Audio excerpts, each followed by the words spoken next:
It was still pitch black over the Pacific Northwest when the heavy thuds hit my front door.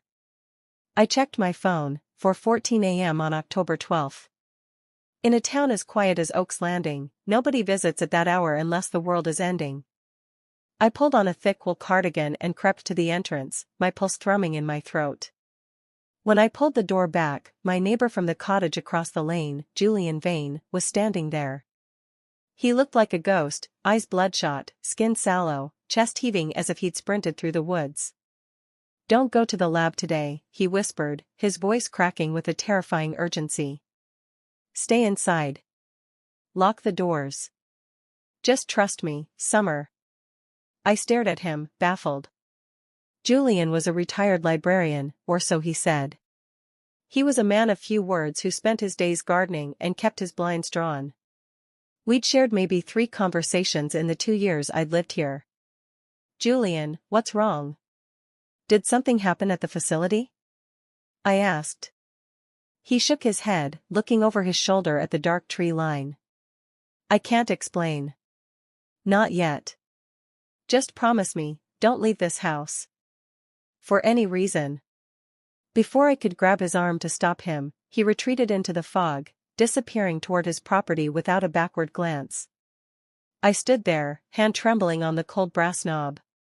My rational mind told me he was having a breakdown, but my gut, the part of me that had kept me alive this long, was screaming. There was a reason I was prone to suspicion.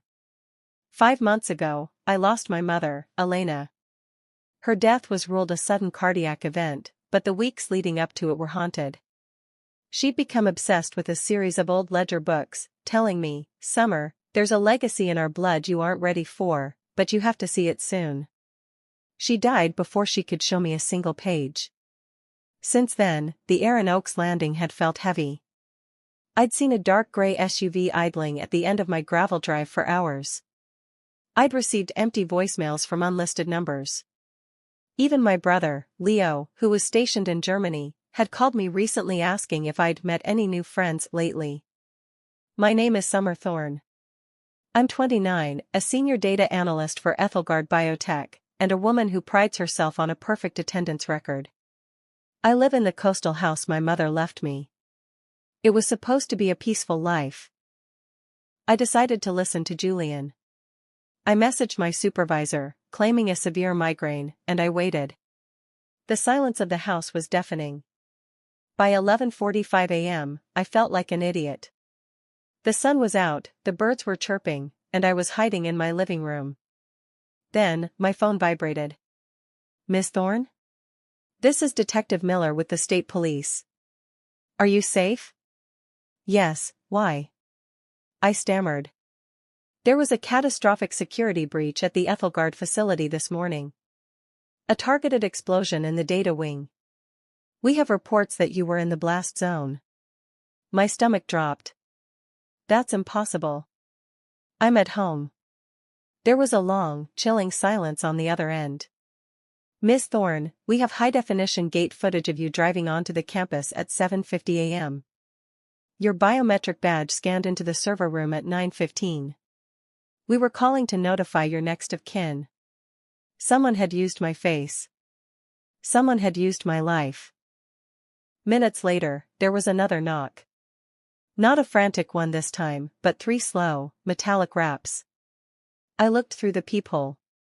It was Julian. I opened the door just a crack. "How did you know?" I demanded.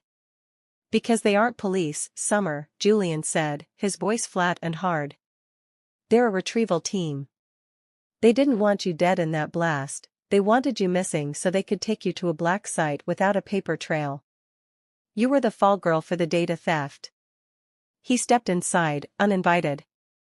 "I didn't move to this sleepy town for the fishing, Summer. Your mother hired me years ago to be your shadow. She wasn't just a researcher, she was the lead architect of the Thorne Initiative." He handed me a weathered leather folder. Inside was a birth certificate I'd never seen. It didn't list a hospital. It listed a coordinate in the High Sierras. "You aren't just a daughter, Summer. You are the only successful sovereign, a biological prototype capable of neutralizing the very pathogens Ethelgard is weaponizing. You are the cure, and you are their greatest intellectual property. Outside, the faint thrum of rotors began to vibrate the windows. The gray SUVs were coming. Julian handed me an encrypted key, the Red Protocol. This leads to your mother's final server. You can either stay here and let them reclaim their property, or you can come with me and burn their empire to the ground with the truth.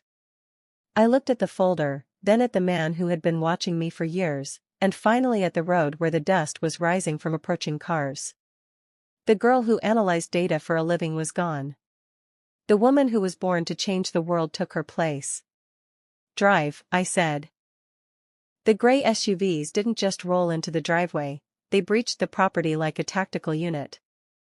As Julian's modified 4x4 roared to life, the lead vehicle accelerated, aiming to pin us against the garage. Hold on. Julian barked. Instead of hitting the brakes, he slammed the truck into reverse, fishtailing through my grandmother's rose bushes and catching the edge of the gravel road. A man in tactical gear stepped out of the SUV, raising a specialized tranquilizer rifle. A dull thud echoed as a dart shattered my passenger side window, glass spraying across my lap like diamonds. They want you alive, Summer. That's our only advantage. Julian yelled over the engine's whine. He floored it toward the coastal cliffs. The road here was a narrow ribbon of asphalt clinging to the edge of the Pacific. Behind us, 3 black vehicles wove through the fog, their engines humming with a high-pitched, electric whine, Ethelgard's proprietary tech. The bridge is blocked. I screamed, pointing ahead. A heavy transport truck was parked sideways across the Oaks Landing Bridge, cutting off the only way out of town. Julian's jaw tightened. We aren't taking the bridge.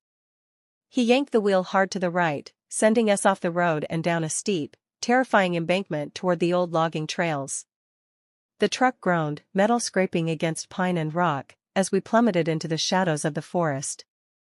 The SUVs followed, but they weren't built for the vertical chaos of the Pacific Northwest timberlands. Through the trees, I saw one of them clip a stump and barrel roll into the ravine, a fireball blooming in the rearview mirror. They won't stop, Julian said, his eyes fixed on the narrow trail. Now that the summer thorn at the lab is dead, the real one is the only loose end left. 2 hours later, we were huddled in the basement of a derelict bait shop miles north of town. Julian pulled a ruggedized laptop from a hidden floor safe and signaled for me to insert the encrypted key. As the drive mounted, a crimson bird icon flickered on the screen, the Red Protocol. My mother's work. I whispered. The files weren't just spreadsheets, they were a roadmap of my own biology. I scrolled through years of data, my breath catching at the dates. My childhood vaccinations, my annual physicals, even the blood work from my college entrance exams, all of it had been diverted to a private server. The findings. The sovereign strain, the files confirmed that my DNA had been modified in utero. While Ethelgard was developing pathogen X, a virus designed to shut down neural pathways, my mother had surreptitiously coded the sovereign sequence into my genome. I was a walking, breathing antivirus. The shadow board, a list of names appeared, senators, CEOs, and even a high-ranking official at the World Health Organization. They weren't just investors, they were the Phase 1 recipients of the sovereign serum, intended to make them immune while the rest of the world succumbed to the release of pathogen X. The failed clones, my heart stopped as I clicked a folder labeled redundancies.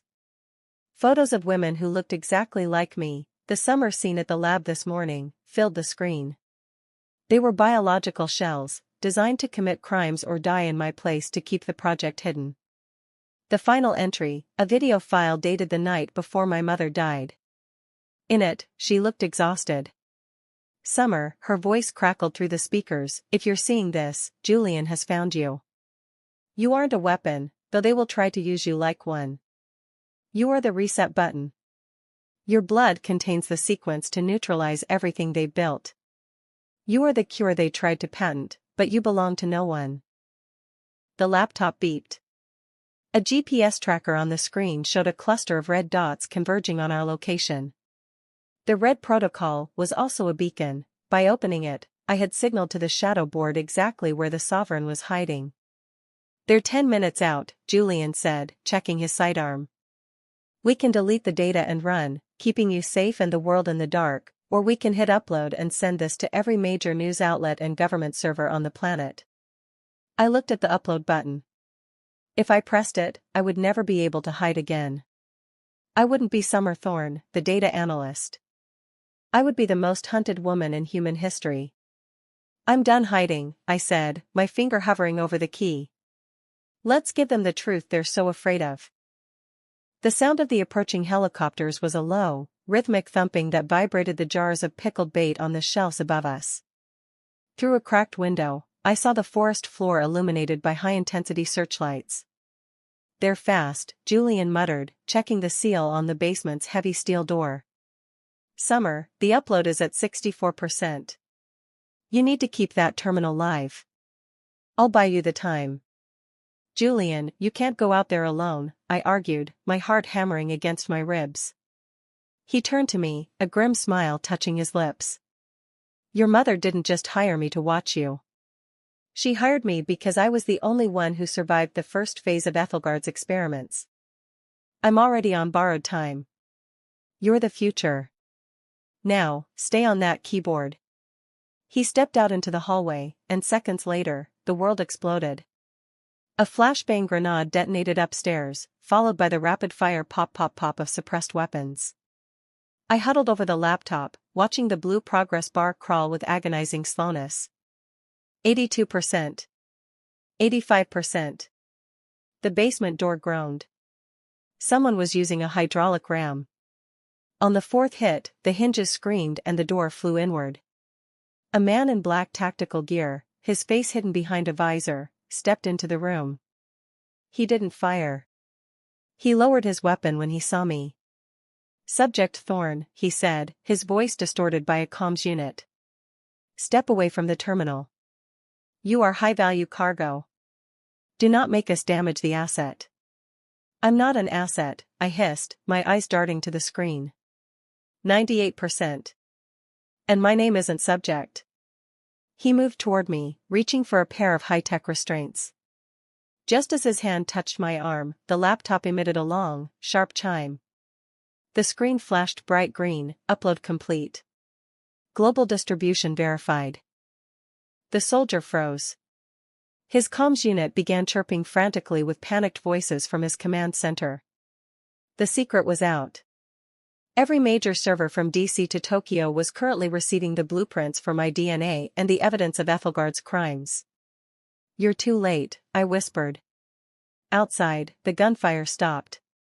The sirens of actual, local law enforcement, triggered by the massive data leak, began to wail in the distance. The shadow team had lost their cover. They couldn't disappear me anymore. The whole world was watching. 3 months later, the world is a different place, and so am I. Ethelgard Biotech didn't just collapse, it was dismantled by a dozen different international task forces. The shadow board is currently scattered, with half its members in high-security detention and the other half on the FBI's most wanted list. But the real change is in the streets. Because I released the Sovereign sequence, the pathogens Ethelgard spent billions developing are now useless. Scientists globally used the data I leaked to create a universal vaccine, one that belongs to the public, not a corporation. As for me? I'm no longer in Oak's Landing.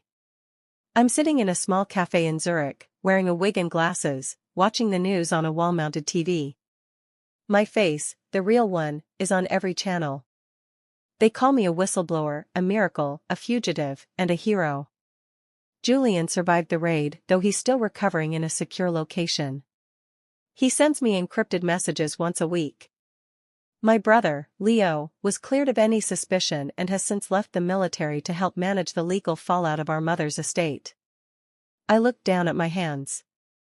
I'm still Summer Thorne, but the data I carry is no longer a secret to be guarded.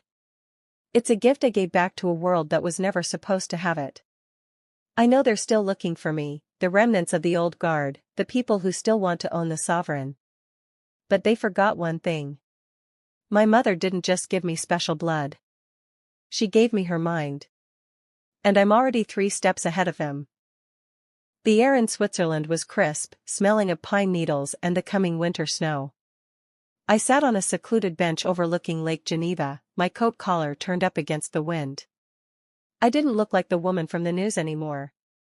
To the world, Summer Thorne was a ghost, a digital legend. A shadow fell over the gravel path. I didn't reach for the small canister of pepper spray in my pocket, I recognized the stride. It was a soldier's walk, disciplined, yet heavy with the weight of the world. Leo sat down beside me. He didn't say anything at first. He just looked out at the water, his profile so much like our mother's it made my heart ache. You really did it, Summer, he said quietly, his voice thick with emotion. You finished what she started. We finished it, I corrected, leaning my head on his shoulder. If you hadn't warned me that people were watching, if Julian hadn't stayed behind, I'd be a specimen in a jar right now. Leo reached into his jacket and handed me a small, tarnished silver locket. I opened it. Inside was a photo of our mother, Elena, laughing on a beach in Oaks Landing, holding both of us as children. The authorities think the sovereign data is just a sequence on a server, Leo whispered, his eyes turning sharp. They don't know that the final phase of Mom's research wasn't in the upload. It's still hidden. I felt the weight of the encrypted drive hidden in the heel of my boot. The world was safe for now, but the fight for the future was just beginning. Let them keep looking for. The story of Summer Thorne is proof that no matter how deep they bury the secret, the truth always finds its way to the surface. But Ethelgard was only the beginning. There are other names, other files, and other sovereigns still waiting to be found. Even now, months later, the hunt for me continues. Sometimes, I catch glimpses of their efforts, like this one I found recently, plastered in a dark corner of the deep web. Missing person, Summer Thorne. Last seen, October 12, 3:17 a.m. Oaks Landing, WA. Age, 29 build, slender height, 5 feet 6 inches weight, 130 pounds hair, hazel, long, wavy eyes, green. Description: Summer Thorne is wanted in connection to a catastrophic data breach at Ethelgard Biotech and the subsequent theft of highly classified biological research. She is believed to be armed and extremely dangerous. Approach with extreme caution. She may be operating under false identities. High-value target official designation, Rogue Sovereign Critical Threat Level, Omega. Known associates: Julian Vane, deceased/compromised. Leo Thorne, active investigation. Elena Thorne, deceased, primary architect of Thorne Initiative. If you have any information regarding the whereabouts of Summer Thorne, please contact the National Security Intelligence Hotline immediately, 1-800-555-0199. Reward for information leading to her capture, $1 million. And I know, from the coded messages Leo still intercepts, that the Shadow Board is far from defeated. They are adapting, trying to contain the damage I've done, and still desperate to reclaim what they believe is theirs. Classified message: Shadow Board Eyes Only Project, Redacted Alpha. Priority: Critical, High. Date: 20xxxxxx/4:30 Eastern Standard Time. Transmission start. The Sovereign has initiated protocol revelation. Our systems confirm the data payload, Project Pathogen X schematics, and sovereign genomic data, has been widely distributed. Initial efforts to contain the leak indicate a near-total compromise of secure networks. This is a Level 5 breach. Internal systems are redlining. Recommend immediate system-wide quarantine and data scrubbing where possible.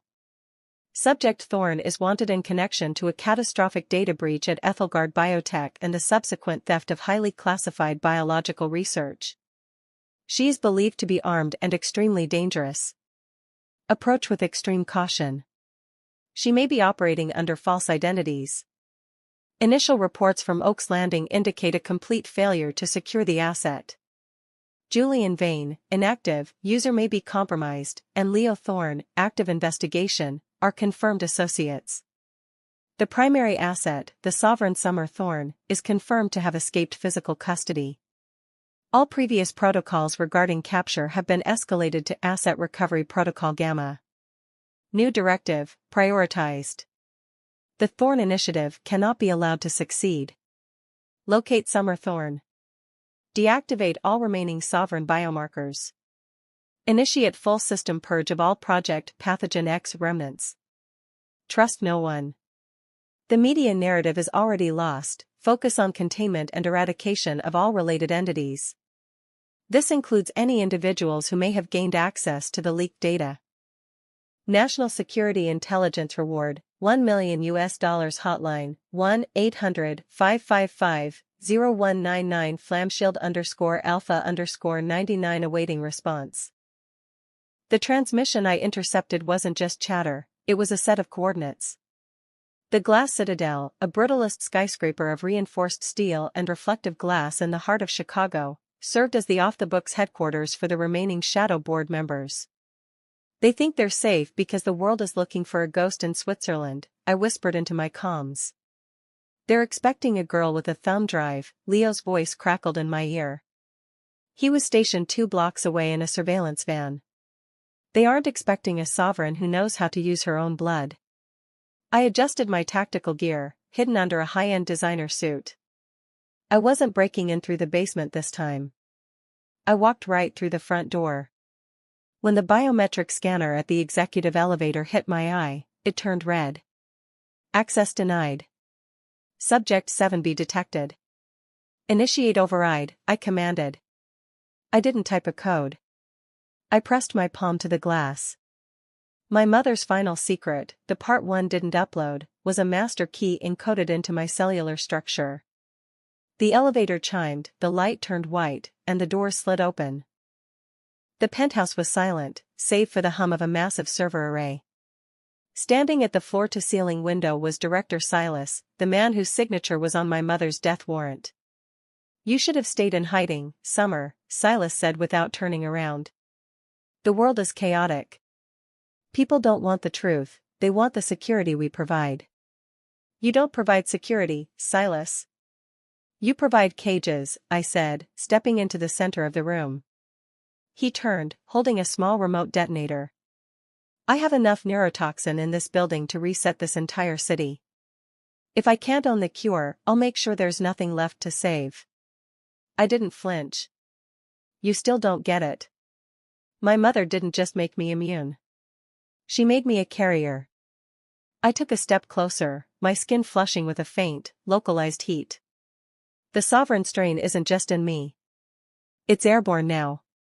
Every breath I've taken in this ventilation system for the last 10 minutes has been neutralizing your toxin.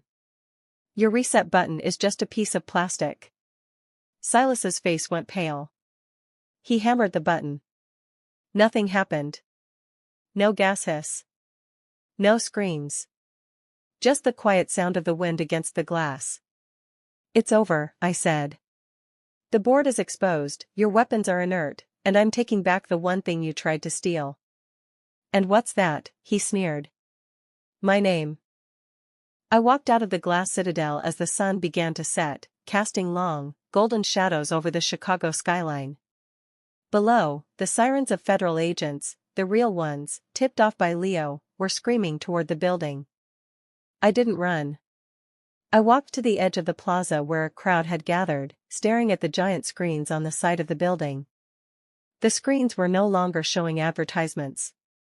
They were showing my mother's face, her research, and the names of every man who had tried to bury it. Leo pulled the van up to the curb. I climbed in, peeling off the tactical vest. Where to now? He asked, looking at me with a mixture of pride and relief.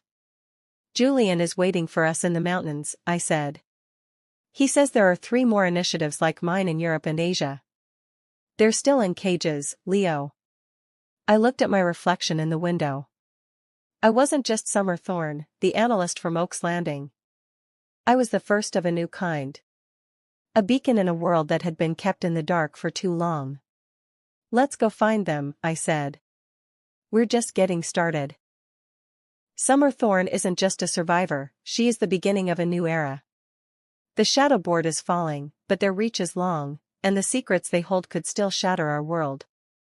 This is the moment where you decide whose side you're on. Like this video if you believe the truth is worth fighting for. Share this finale to show the world that we won't be silenced. Subscribe right now to follow the next chapter, the Sovereign Uprising. Comment below with I am sovereign to join the resistance. The world is changing. Are you ready?